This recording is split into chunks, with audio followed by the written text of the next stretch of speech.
o'clock. The only air sign is on, so I'll go ahead and call our work session to order. First item up is discussion of the consent item agenda. The agenda of the consent item. So that would be items 8C through 12C. Anybody want to talk about any of them? Well, I don't really have a question, but the last one where we're going to authorize you to send a letter to the EPA. It just kind of really boggles my mind that they are expecting such a huge outlay for minimal gains. It seemed to me it would make more sense if they would just maybe do tax credit for research and development to try to increase the emissions control on the coal-fired plants. So, well, just the local politics. I agree with you, and also if you read through that, you know, statements in there about Texas is the leader in alternate type energy, and we're the one that's getting punished the most. So it doesn't make a whole lot of sense for the amount of good gains as far as I'm concerned. And we were requested through the Best Southwest, all of the other cities have got that on their agenda to go ahead and take a look at this, decide what we want to do. I'm definitely for it. What the ultimate goal is, Texas is on a separate grid from the rest of the nation, and that's step number one, get their hands on our grid. If they integrate the whole thing, then they would start taking what we've done in Texas, which is sealed off the rest of the nation, and be able to tie into that, which would be detrimental to us. And if we had to do away with all of the coal-fired plants at this time, if you recall, during summer months, we were set to brownouts and blackouts anyway. You take all those out of the mix, you really would have a problem. It just doesn't make any sense. Okay, any other thing on the consent item?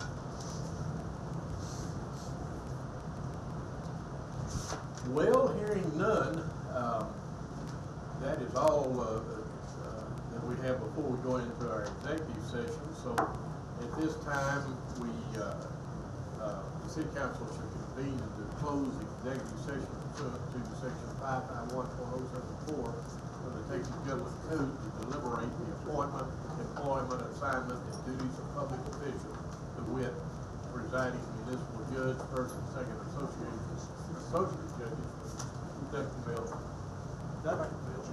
Thank you for the cookies. So the time is 6:04 as the room is being cleared. Good evening. It's 7:01, and we'll go ahead and call our City Council meeting to order. Our first order of business tonight will be our invocation given by Council Member Patrick Harvey. We'll have the Pledge of Allegiance to the U.S. flag and the Texas flag. So will you please stand?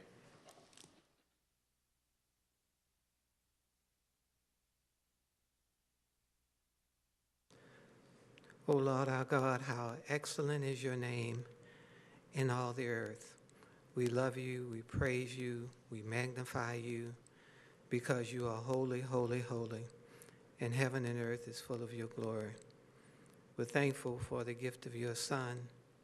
We're thankful for the relationship in which we experience and enjoy with you. We are thankful for the privilege of serving this community. We realize and recognize, dear God, that it's only through you that we live and we move and we have our being. And we realize and recognize, dear God, that every good gift and every perfect gift comes from above. And so right now we stop to ask you, would you gift us with wisdom? Would you gift us with knowledge? Would you gift us with insight? And with a heart to serve this community in the manner in which it so richly is deserved. Bless our deliberations, our coming and our going. In the name of Jesus we pray. Amen. Allegiance to the flag of the United States of America, and to the republic for which it stands, one nation under God, indivisible, with liberty and justice for all.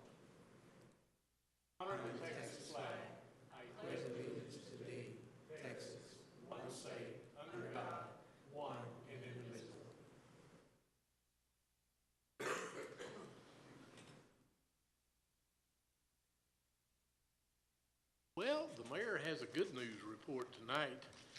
As many of you know, we held our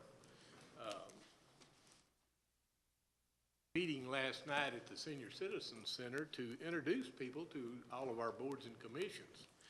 And I want to report to you that we had 38 Duncanville residences and property owners to come out for that board and commission fair. With the applications submitted last night and the others that we've already received, we now have 40 applicants signed up wanting to, are seeking to have a position on a board or commission. There are 45 vacancies to be filled in January. We will fill those in the second meeting in January, and another 33 to be filled in August 2015 when the additional current terms will end for those that are serving right now. So there's still a great opportunity, and if you missed that meeting last night, you're still interested in boards and commissions, if you'll go on our website, you can see what's involved to serve on one of these boards and commissions. And then if you still have questions, please contact the city because they will work with you in getting your application filled out and giving you information that you need to decide where you would best fit on a board. So thank you for coming out last night. We had a great night. And again, what we're striving for is transparency. We want to inform our citizens, this is your town. We were elected by you to make some decisions, but this is your town, and so we need you involved in order to make this the place that we can all be proud of. So thank you very much. Council member reports. Councilman Boyd. Yeah, I would just like to again echo a little bit of the mayor's comments about how much we appreciate the citizens last night. And not only did they come out, they were very inquisitive, very interactive in the boards, which says to me they are now a lot of interest in trying to be a part of some of the planning that has been put into motion.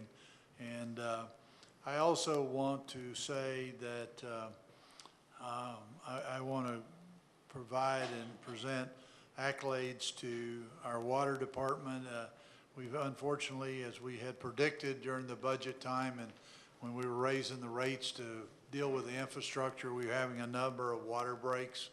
I happened to be involved in an area or seeing one happen, reported it, and I stayed and they invited me to watch what happened. So one week we're at school looking at broken pipe. The next week I'm out there watching them at 9, 10, 11 o'clock at night, down wading around in water. And I just want to compliment them and the expediency and the way they work. They notified all the neighbors about water being turned off like we just talked about a few weeks ago. So I just want to say thank you to the water department and the people in that department that have a less than a desired job when those pipes break. So I want to say thank you to them. I also, as I try to do each week or every council meeting, I like to identify any of our businesses in town that we can again patronize and use. The new tenant, they're not new to town, but they've moved into a larger space, is the AT&T store that's over by CVS. And I just want to say there's a young man by the name of Brian Skinner that is very knowledgeable, extremely courteous, polite. And when you go into a person my age, goes into those technology stores, they don't assume you know it. They helped you and worked with you. And I told him that I wanted to publicly thank him and their company, Cellular World, for being in our community, but really showing a good customer service. And so I appreciate Brian and Cellular World for what they do. Councilmember Harvey. Thank you, Mayor. I just want to take a moment to thank all of those involved in putting together the Christmas party on last Thursday. There was a lot of excitement and enthusiasm and energy in the room. The city council members served the food and did an awesome job doing so. So I want to thank you all for doing that. It was good to see the council take advantage of an opportunity to demonstrate our principle of service above self. So again, it was a great event, and thanks to everyone involved. Mayor Pro Tem Smith. Thank you, Mayor. I just wanted to once again remind our citizens that this Saturday is going to be Duncan Switch in the old part of downtown Duncanville and street market, and encourage folks to come out. It's not too late to get a few good Christmas gifts last minute, and it should be a lot of fun. Hopefully the weather will hold out. It looks like it's not going to be raining on Saturday, so hopefully we'll have good weather for that. I just wanted to remind everybody. Member Dotson. Tonight, on behalf of the entire council, I have the pleasure to present a special Duncanville family. This is the Tutt family. Trevor and Christina, after raising 3 of their own children, have adopted 4 younger children ages 11 to 6. On November 1st, the family experienced a devastating home fire. I'm going to show you some of the damage here.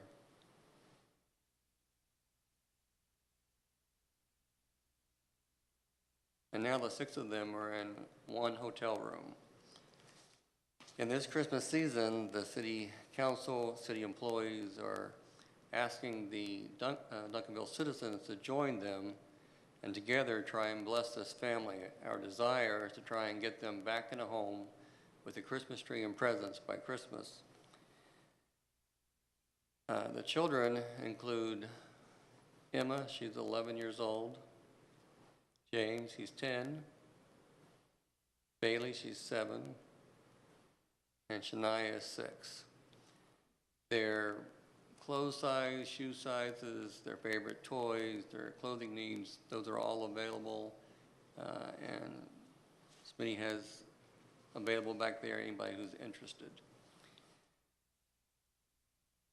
Any items that do need to be donated can be dropped off at my office at 420 Highway 67 or at Ben Franklin's. The Jeffersons have graciously agreed to be a collection site. Any cash donations can be made with any of the council members or at my office as well. If anyone has any leads on a single family home that can be rented before Christmas, please let us know. That's our biggest challenge at this point. Not having a lot of luck in that regard. We have been thoroughly overwhelmed with the response we've already seen. People have been very generous already, so thank you in advance. Mrs. Tutt also wanted me to thank the fireman that risked his life to save their dog, Tank, who was trapped in the backyard on the day of the fire. And she didn't know what his name was, but she wanted to publicly thank him. So please help if you have friends or neighbors or churches, if you belong to any of the organizations, if you can get them involved before Christmas, we'd really appreciate it. Thanks. Thank you, Dr. Dodson.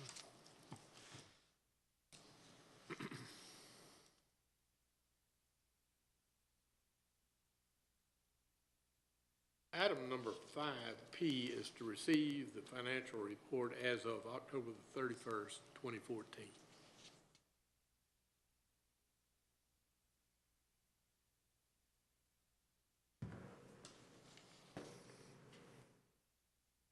Good evening, Mayor and Council. This is a little bit challenging when most of your revenues don't come in until the next few months, primarily in the months of December and January and February. And so we'll go through this report and highlight some of the things. But keep in mind that those revenues won't show up for another few months to really get us to where we need to be. If we look at 1/12 of the year, that would mean that we should be at about 8.3% for our revenues and for our expenditures. And of course, we know that those revenues don't come in evenly, and to some degree, the expenses don't either. We usually try to buy the things that we have budgeted in terms of fleet replacement and that sort of thing. We try to buy those things up front and get them worked in process as soon as possible. So overall, the general fund revenues are about 3% of the 1/12 of the budget, and of course that amount is low due to the timing element. As I just explained, most of those property tax revenues start coming in for people wanting to get their property tax paid by December 31st. So December starts to kick up, and then of course they have January and February to pay without penalty, and a lot of people wait until those months to pay. Overall, the general fund expenditures are at 7%, so they're just slightly below that 8.3%. The utility ending fund balance is $1.2 million, and again, the amount that we bill in October gets accrued back for September because we're actually billing in October for September usage. If we look real quickly at the total general fund revenues, the red column is for the entire year. The brown column is for the 1/12 portion, and then the green column is where we're at actual year to date. So again, we're very much behind where we need to be, but there's a reason for that. Our property taxes, 1/12 would be $1 million. We've collected $354 to date. So again, that's not unexpected. If we look at our total sales tax, 1/12 of the entire year, $595. Actual is $499. We didn't actually show that accrual on the financial statements that were presented in your packet, but I thought it was be nice to go ahead and show that here, and that's a little bit ahead of the particular month that we had budgeted.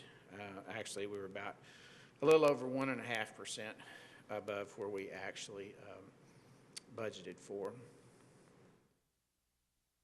If you look at the general fund revenues, total license and permit fees, 1/12 is $123,000. We're at $110, so doing fine there. Look at our total fines and revenues. Our total fines and fees. That 1/12 would be $63,000. We're at about $57,000. You look at recreation fees, 1/12 would be $17. We're at $15. Look at total other sales and services, 1/12 would be $29. We're at $22. And if you take a look across the spectrum, again, the red line's the entire year budget for expenditures. The brown column is the 1/12 slice, and then the green is the actual.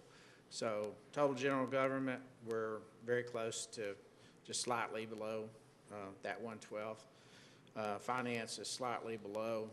The community services is well below. Police, a little bit below. Public works, well below. Fire, well below. Non-departmental, well below. And then the transfer out is a transfer to the field house. So that's a journal entry, and it's exactly on target. If we look at our total utility fund revenue and expenditures, again, there's not really anything to look at on the revenue side at this point in time, and our expenditures about $760,000 actual year to date. Solid waste fund, pretty much the same story. You see the total solid waste revenues there's really nothing to report there.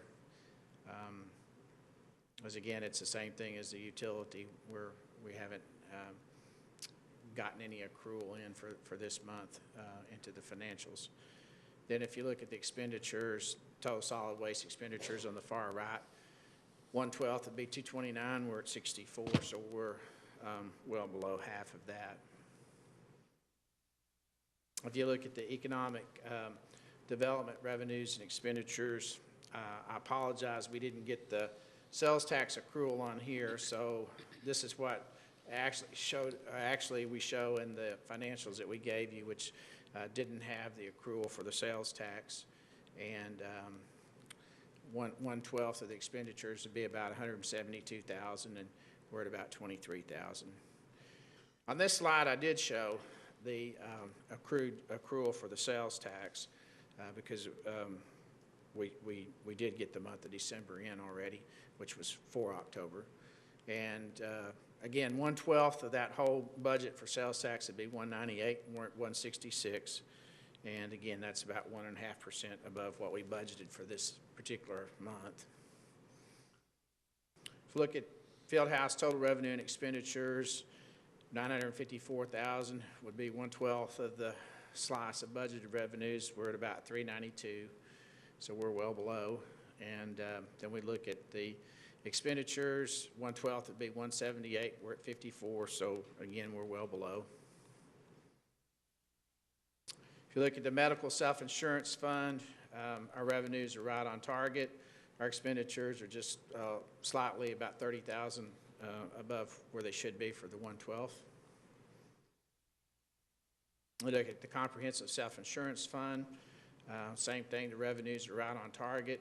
Expenditures are quite a bit ahead of 1/12, but that's because we pay all of our administrative costs up front in the month of October, so that's a one-time fee, so we'll be catching up with that as we get on down the road. Transportation Improvement Safety Fund, it's our red light fund. Our revenues, 1/12 would be about $200,000. We're at about $56,000 right now. 1/12 of the expenditures would be $205, and we're at $22,000, so we're well below on the expenditure side. And that concludes my presentation for this month. Is there any questions that I could answer?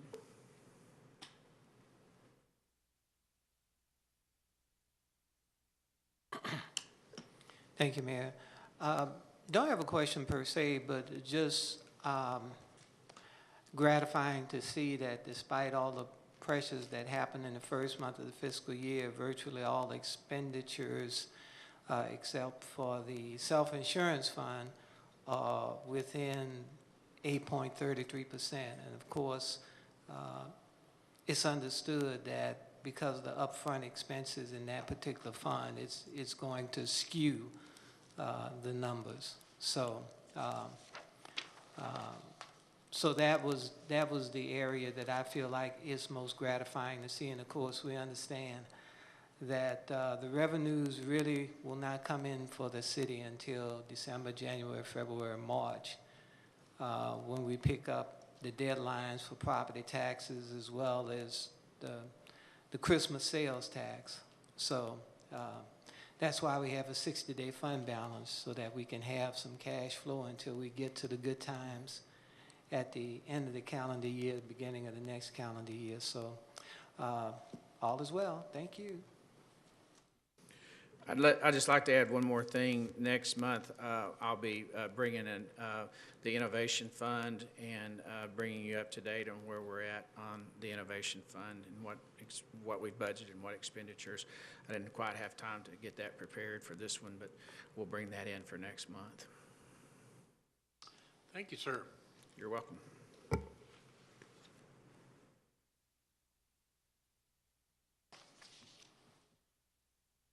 Item number 6P is to receive a report from Jess Balls regarding the Duncanville Fieldhouse.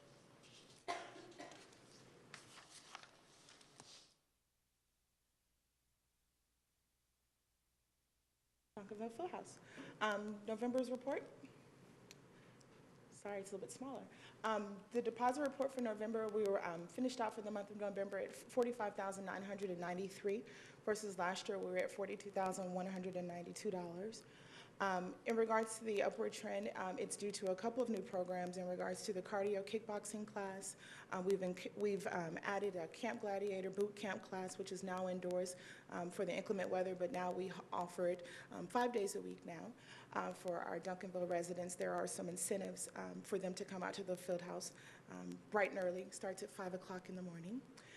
In regards to, also, we've seen a really high inquiry, or definitely a sign up in regards to some of our new equipment that you guys gave us the opportunity to purchase, such as our Dr. Dish machine, which is a shooting machine. I'll show you some video footage of that next month. I apologize. In regards to revenue, again, the revenue has kind of spread it out. It's kind of consistent with that, with the food court, the general store, volleyball. It's now club volleyball season. We've added on, we're now up to 4 club volleyball clubs at the field house. We have our champion after school program, which is doing pretty well, and our Zumba has increased.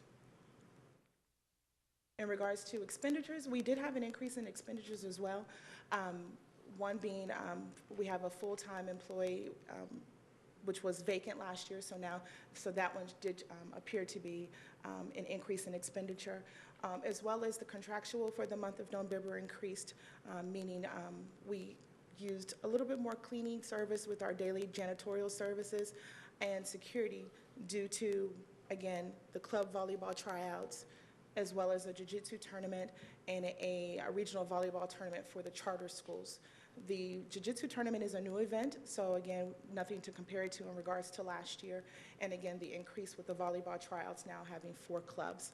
So that equated to the reason for the increase in expenditures for the month of November. Lastly, in regards to upcoming event, we have a volleyball tournament this weekend. It's the first one that we have for this year. It is a little bit smaller than we anticipated, but we have a very large response for the one already in January. But it will be, if anybody's available, come out on Saturday. It's December the 20th. We also have Point Guard Camp, which is a group out of California, but they host one locally here down in the southern Texas area. That's December the 27th and 28th. And then, as usual, we will host our winter break camp for the kids when they're out of school here. So that'll be 3 days for the December 22nd, 23rd, and 26th. And then the following week after that is December 29th, 30th, 31st, and the 2nd. And that'll be here at the field house. And we normally get a pretty good response for the winter break. I think that's it for me. Councilman Harvey? Thank you, Mayor. Ms. Bryce, did you all have an opportunity to follow up on acquiring that machine that increases your vertical leaping ability? We did, the Vertimax. Yeah. The Vertimax has been ordered. They have to build the program or build the machine, so we are eagerly waiting for it. That list keeps growing more and more than anything. So right now, our biggest demand is the Vertimax, as well as the shooting machine, the Dr. Dish machine. So yes, we still have the list. We still have purchased it. We're just waiting for it to show up. All right, well, keep us posted on how that works out. I will. Thank you. Okay, thank you very much. Thank you. Item number 7 is our citizens' input. And Secretary, do we have any cards? Okay, we'll dispense with that item and we'll go right into our consent items, which are items 8C through 12C. And at this time, I will ask the City Secretary to read the captions on those. 8C, consider approval of the minutes from the December 2nd, 2014 regular council meeting.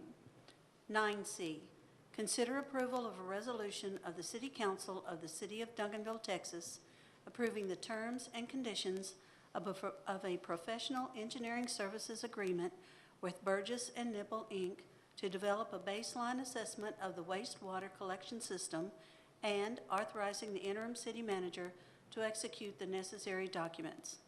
10C, consider approval of a resolution of the City Council of the City of Duncanville, Texas, approving the terms and conditions of a professional engineering services agreement with Burkhoff, Hendricks, and Carter, LLP, for design and survey services for the Redbird 4 Addition Alley Reconstruction Project, and authorizing the interim city manager to execute the necessary documents. 11C, consider approval of a resolution of the City Council of the City of Duncanville, Texas, authorizing the first of two one-year renewal options for annual bid for traffic marking services with Total Highway Maintenance, LLC, in the unit amount bid with an estimated annual expenditure of $68,028.80, and authorizing the interim city manager to execute the necessary documents. 12C, consider approval of a resolution of the City Council of the City of Duncanville, Texas, opposing proposed Clean Power Plan rule under Clean Air Act Section 111D, docket EPA-HQ-OAR-2013-0607, in cooperation with the Best Southwest Partnership, and authorizing the mayor to send a letter to Administrator of the U.S. Environmental Protection Agency on behalf of the City of Duncanville and providing an effective date. Council, you've heard the captions read. Chair will entertain a motion. So moved. Second. There's a motion and a second. Will you please vote?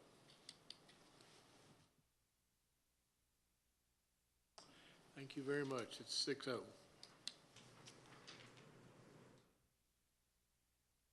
Item number 13 is take any necessary or appropriate action as a result of the closed executive session. There were no actions taken in the executive session, so there will be nothing to report. And the final item on the agenda is the adjournment. And as we adjourn, I want to wish all of you a Merry Christmas and a Happy New Year's. This will be our final council meeting prior to the beginning of the new year. Our next council meeting will be January the 6th. So at this time, it's 7:30, and we stand adjourned. Go Bears.